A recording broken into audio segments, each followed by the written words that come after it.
Hi, this is Trade to Success University, and in this video we're going to be going over the TTS Trade Setup.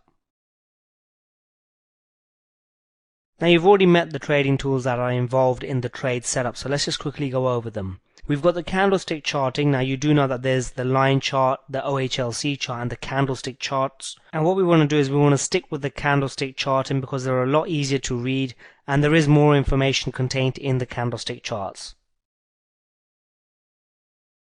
Next, in terms of the time frames, we can do this on any time frame, so you can use it on multiple time frames. You normally have strategies out there that only trade on a particular time frame, but with this one, what you can do is find a time frame that suits you, that suits your schedule, and trade it on that time frame.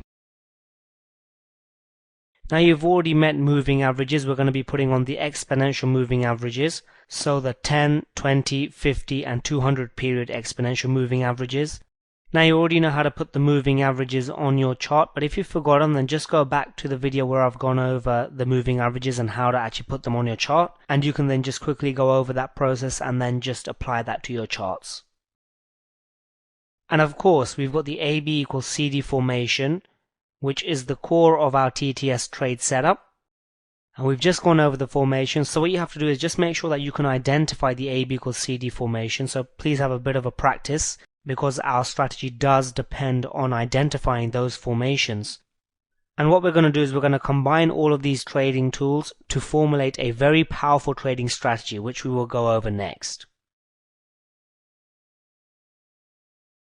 So if you now go over to the next video, we're actually going to get into the actual strategy and how we're going to use all these trading tools together to formulate a very powerful way to trade the forex market.